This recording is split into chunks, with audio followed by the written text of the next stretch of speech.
3, 2, 1.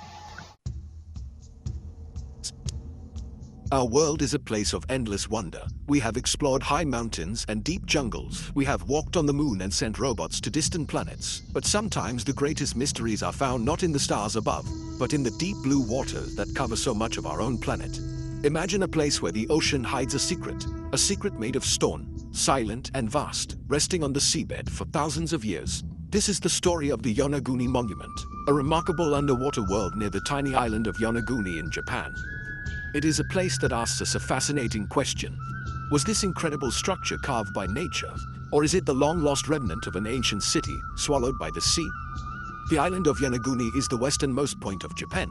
It is a remote and beautiful place, surrounded by the powerful currents of the East China Sea. For centuries, its people have lived alongside the ocean, telling stories of its power and its mystery. But they never knew what lay just off their shores, hidden beneath the waves. It took a curious explorer with a love for the sea to stumble upon this enigma. The discovery would spark a debate that continues to this day, pitting scientists and historians against one another. It challenges our understanding of the ancient world and reminds us that there are still so many secrets waiting to be found in the depths of our planet's oceans. What makes the Yonaguni Monument so special? It is not just a collection of rocks, it is a massive formation, as long as a football field and as tall as a multi-story building. It has flat terraces, sharp right angles, and features that look remarkably like stairs, walls, and even pillars. When you see pictures of it, your mind immediately tries to make sense of it. It looks like something people would build. It looks like a sunken pyramid or a fortress from a forgotten time. This visual puzzle is at the heart of the Yonaguni mystery, pulling us into a story of exploration, scientific debate, and the enduring power of myth and legend. Join me as we journey beneath the waves to explore this incredible place. We will dive into the clear waters off the coast of Japan and see these strange structures for ourselves. We will listen to the story of the man who first found them and hear from the experts who have studied them. We will explore the competing ideas, one rooted in the slow, powerful forces of geology and the other in the exciting possibility of a lost human civilization. The ocean is a wonderful storyteller, and the tale of Yonaguni is one of its most captivating, a true adventure that encourages us all to look closer at the world around us and to never stop asking questions. Our story begins not in a laboratory or a dusty library, but with a man named Kiichiro Aratake. He was a local diver and tour operator on Yonaguni Island. In the winter of 1986, Mr. Aratake was exploring the waters off the southern coast of the island. He was searching for a new and interesting spot to show visiting divers, a place where they could see hammerhead sharks. The ocean was his office, and he knew its reefs and currents like the back of his hand. But on this particular day, he would find something that would change his life and our understanding of history forever. He was about to make a discovery that no one could have ever predicted. As he glided through the cool, clear water, something enormous and unusual caught his eye. Below him was not a natural reef teeming with coral. Instead, he saw a colossal structure of solid rock. It was immense with perfectly flat, wide terraces and incredibly sharp, straight edges. It looked completely out of place in the natural curving world of the ocean floor. Mr. Aratake was stunned. He swam closer, his heart pounding with excitement and disbelief. He saw what looked like a giant staircase, with steps so large they seemed to be made for a giant. He felt as though he had stumbled upon a secret that the ocean had kept for a very long time. Imagine his astonishment. He had dived in these waters countless times before, yet he had never seen anything like this. The structure was so massive, so orderly. It simply did not look natural. It looked as though it had been designed and built. He swam along its towering walls, tracing the strange lines and angles with his eyes. Could this be a sunken building, an ancient castle from a forgotten kingdom? He knew he had found something of incredible importance. He took photographs and made detailed notes, eager to share his unbelievable discovery with the world. He had gone looking for sharks, but had found a possible lost city instead. News of Mr. Aratake's find spread quickly, first among local divers and then to scientists and archaeologists across Japan and around the world. Many were skeptical at first. The idea of a man-made structure of this size, hidden beneath the sea, sounded like something from a fantasy story. But the photographs were compelling. They showed a world that demanded investigation. And so, teams of researchers and explorers began to journey to this remote corner of Japan. They all wanted to answer the same thrilling question. What exactly had Kiichiro Aratake discovered in the mysterious waters of Yonaguni? The adventure had only just begun. When you descend into the waters to see the Yonaguni monument for yourself, the sight is truly breathtaking. The main structure, often called Isekihanto, or Ruins Point, is the star of the show. It is a single, gigantic piece of sandstone rock, about 150 meters long and 40 meters wide, that is longer than an American football field, and it rises from the seabed to a height of about 27 meters, which is like a 5-story building. This is not a small collection of stones. It is a monolithic giant resting in silent majesty. The sheer scale of it is the first thing that makes you wonder, how could something so massive and so strangely shaped come to be here? The monument is defined by its many terraces and ledges. These are not gently sloping rounded surfaces like you might see on a natural rock formation. Instead, they are remarkably flat and broad, like the platforms of a step pyramid. The edges of these terraces are strikingly straight and form sharp, almost perfect 90-degree angles. It is these angles that truly capture the imagination. Nature tends to create curves and irregular shapes through erosion. Finding such geometric precision in a natural environment is extremely rare. It makes the entire structure look as though it was deliberately carved and shaped, perhaps as a grand plaza or a ceremonial platform for an ancient people. Beyond the main terraces, there are other features that seem to defy a natural explanation. Divers have identified what they call the loop road, a pathway that seems to encircle part of the monument. There is also a feature known as the turtle, a separate rock formation nearby that from a certain angle looks remarkably like a giant sea turtle carved from stone. Another fascinating area is called the totem, a tall stone pillar that stands about 5 meters high. It appears to be a separate column of rock that stands upright, almost like a statue or a marker. These individual features add to the overall impression of a planned complex. Perhaps the most famous and debated feature of all is what is known as the Grand Staircase. This is a series of steps that ascend one side of the main monument. Each step is enormous, about a meter high, far too large for a human to climb comfortably. However, their regularity and stair-like appearance are undeniable. When you look at them, it is difficult to believe that they were formed by random ocean currents or geological fractures. They look like they were made for a purpose. All these elements together, the size, the flat terraces, the sharp angles, and the staircase, paint a picture of a place that feels artificial, a possible city of stone lost to time. Let us look more closely at the features that make the Yonaguni monument so intriguing. The structure is not a jumble of random rocks. It appears to have distinct named areas, each with its own peculiar characteristics that fuel the debate. One of the most prominent is the main terrace at the very top. This wide, flat area is often compared to a stage or the top of a pyramid. It offers a commanding view of the surrounding seabed. Proponents of the man-made theory suggest this could have been a ceremonial site, a place where ancient priests or rulers conducted rituals. Its flat, open nature seems perfectly suited for gatherings, making it feel like a public square in a forgotten city. Another fascinating element is the formation known as the arch or the gate. This feature looks like a passageway cut between two large stone blocks. While some geologists argue it is simply a channel carved by water currents, its symmetrical appearance makes others wonder if it was an intentionally designed entrance. It is easy to imagine people passing through this gate to enter a sacred or important part of the city.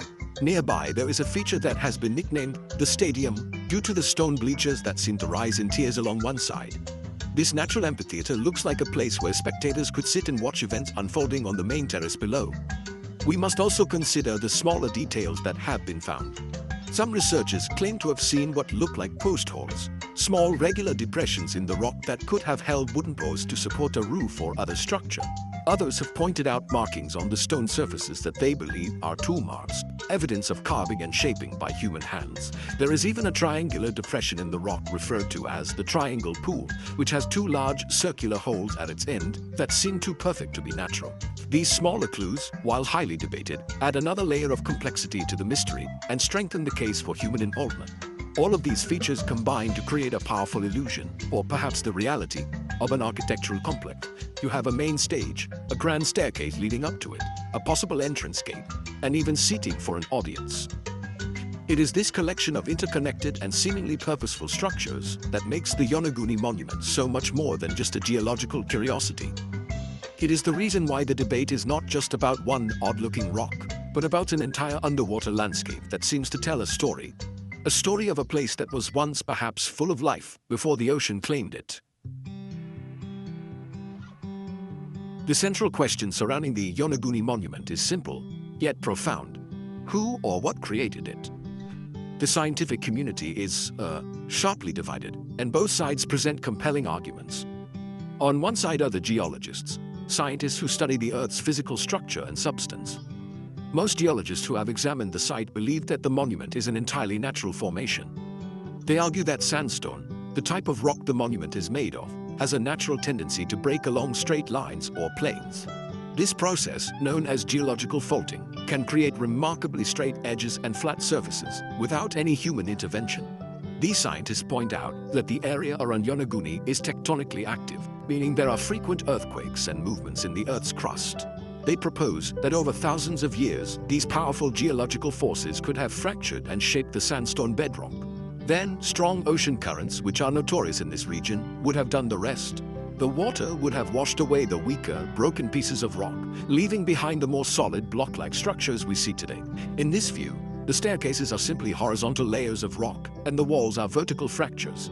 It is, honestly, a powerful and elegant explanation based on well-understood natural processes. However, there is another group of researchers, including some marine geologists and many archaeologists, who are not convinced. They argue that nature alone cannot explain the high concentration of so many strange features in one place. Why would natural forces create a structure with so many right angles, parallel lines, and seemingly organized features all clustered together? They point to the loop road, the totem, and the triangle pool as examples of features that seem too specific and too complex to be the result of random erosion. They believe that the monument is too much of a coincidence to be purely natural. This side of the debate is led by figures like Masaki Kimura, a marine geologist from the University of the Ryukyu in Japan. He has dived at the site hundreds of times and has meticulously mapped its features. Professor Kimura is firmly convinced that Yonaguni is a man-made structure. He believes it was part of a larger city that was submerged by a massive earthquake and tsunami thousands of years ago. He even claims to have found smaller stone tools and carvings at the site. Though this evidence is not widely accepted, this theory presents a far more romantic and, exciting possibility that we have found evidence of a previously unknown advanced civilization from the Ice Age. If we entertain the idea that the Yonaguni monument was built by people, it opens up a world of honestly incredible questions. The most important one is, who could have built it? According to Professor Kimura's estimates, the structure must have been carved when it was above sea level. This would place its construction at least 10,000 years ago, during the last ice age. At that time, global sea levels were much lower because vast amounts of water were locked up in giant ice sheets. This means the land where the monument now sits would have been dry land, part of a land bridge that may have connected Taiwan, Yonaguni, and the larger Ryukyu Islands. This time frame is what makes the theory so controversial. 10,000 years ago, most human societies were believed to be small groups of hunter-gatherers. They lived in simple shelters and used basic stone tools. The idea that such a society could organize the labor and develop the technology to build a massive stone complex like Yonaguni is, revolutionary. It would mean that a highly advanced civilization existed in this part of the world long before the Great Pyramids of Egypt or the cities of Mesopotamia. It would completely rewrite the early chapters of human history and suggest we have vastly underestimated the capabilities of our ancient ancestors. What kind of civilization could it have been? Proponents of the man-made theory suggest a society that was deeply connected to the sea. Perhaps they were master seafarers who built this structure as a religious temple, a coastal fortress, or a monument to their gods. The sheer size of the steps and platforms might suggest it was not for everyday use, but for grand ceremonies. It could have been a sacred place, a point of connection between the earth and the sky. The people who built it would have been sophisticated engineers and stonemasons, with a deep understanding of their environment and the materials available to them. The story of how it ended up underwater is just as dramatic. The end of the Ice Age brought a period of rapid climate change. The great ice sheets melted and sea levels rose dramatically all over the world. It is also possible that a catastrophic earthquake, a common event in this region, caused the land to suddenly sink. In either scenario, the city would have been inundated by the sea, its magnificent stone structures submerged and lost to memory. For 10,000 years, it would have rested in darkness, its story forgotten, until a curious diver happened upon it by chance in the 20th century. This narrative is incredibly compelling, a tale of a brilliant civilization lost to a great flood. The mystery of Yonaguni does not just fascinate scientists, it also fires our imagination. Whenever we hear stories of sunken cities, our minds naturally turn to ancient myths and legends. The most famous of these is the story of Atlantis. The Greek philosopher Plato wrote of a powerful and advanced island nation that angered the gods and was swallowed by the sea in a single day and night of misfortune. For centuries, people have searched for this lost city. The discovery of the Yonaguni Monument, a potential city submerged by the waves, has led many to wonder, could this be a clue to a real-life Atlantis in the Pacific Ocean? While there is no scientific evidence linking Yonaguni to Plato's tale, the parallels are, exciting to think about. The story of a sophisticated society that vanishes beneath the ocean is a powerful and recurring theme in human culture. It speaks to our anxieties about natural disasters and the impermanence of even the greatest civilizations. The Yonaguni Monument provides a tangible physical place where we can project these ancient fears and fantasies. It allows us to imagine a world where the myths might just be true, where a great city truly was lost to the sea, waiting to be rediscovered. It blurs the line between history and legend in the most captivating way. Japan has its own rich tradition of underwater legends. One of the most famous is the tale of Urashimataro, a kind fisherman who rescues a turtle. As a reward, the turtle, who is the daughter of the dragon god of the sea, takes him to visit Ryugujo, the magnificent dragon palace beneath the waves. This palace is described as a wondrous place made of crystal, coral, and pearl, where time passes differently. When Urashimataro eventually returns to his village, he finds that hundreds of years have passed. The Yonaguni Monument, with its castle-like appearance, easily evokes images of this legendary dragon palace, a secret kingdom hidden in the ocean's depths. These stories and myths are important because they show how deeply the idea of a hidden world beneath the sea is embedded in our collective imagination. They are tales of wonder, of loss, and of the immense power of the ocean. The Yonaguni Monument taps directly into this ancient well of storytelling. It feels like a myth brought to life. Whether it was built by nature or by humans, it has become a modern legend, a real-life mystery that allows us to dream of lost worlds and dragon palaces. It reminds us that our planet still holds places that are as magical and mysterious as any fairy tale. Herpeg, Herpeg, Herpeg, Herpeg. The ocean is the greatest museum on Earth. It covers more than 70% of our planet, and its depths hold more history than all the museums on land combined. For thousands of years, ships have sailed its surface, and for thousands of years, ships have sunk, carrying their treasures and their stories down into the abyss. Cities that were once on the coast have been submerged by rising sea levels or catastrophic earthquakes. The ocean has become the silent guardian of these lost worlds, preserving them in a cold, dark, and low-oxygen environment where they can survive for centuries or even millennia, safe from the destructive forces of the world above. The case of Yonaguni, whether natural or man-made, highlights this incredible power of the ocean to keep secrets. For 10,000 years, this massive structure lay just off the coast of a populated island, completely unknown to the people living there. It was hidden in plain sight, concealed by just a few dozen meters of water. It shows us how little we truly know about the seabed, even in coastal areas. We have better maps of the surface of Mars than we do of our own planet's ocean floor. There are vast, unexplored regions that could be hiding anything from strange geological formations to ancient shipwrecks, or even other sunken structures like Yonaguni. Discovering these secrets is an immense challenge. The deep ocean is a hostile environment for humans. The pressure is crushing, the darkness is absolute, and the currents can be treacherous. Exploring it requires sophisticated and expensive technology, like submarines, remotely operated vehicles, and advanced sonar mapping systems. This is why so much of the ocean remains a mystery. We have only explored a tiny fraction of it. Every time we send a probe into the deep, we are likely to find something new. Whether it is a new species of animal that can survive in extreme conditions, or a clue to our own past. The story of Yonaguni is therefore a story about the ocean itself. It is a reminder of the vast hidden world that lies beneath the waves. It tells us that history is not just buried under the ground, it is also submerged under the water. The ocean is a time capsule, protecting artifacts and structures from the passage of time. As our technology improves, we will be able to explore more and more of this hidden realm. What other secrets does the ocean hold? What other lost cities or forgotten histories are waiting for a curious explorer to stumble upon them? The possibilities are as deep and as vast as the ocean itself. So, what is the final answer to the riddle of the Yonaguni Monument? Is it a natural wonder, carved by the patient, powerful hand of geology and ocean currents? Or is it the last remnant of a magnificent city from the Ice Age, a testament to a lost civilization? The truth is, we still do not know for sure. The debate continues, and both sides have points that are difficult to ignore. The geologist's explanation is logical and fits with what we know about the natural world. but the structure's appearance is so architectural, so seemingly deliberate, that it is hard to dismiss the possibility of human hands at work. This uncertainty is precisely what makes the Yonaguni monument so wonderful. It is a mystery that has not been solved. It forces us to think, to question, and to imagine. It pushes the boundaries of what we believe is possible about our own history. It reminds us that science is not about having all the answers, but about the process of asking questions and searching for evidence.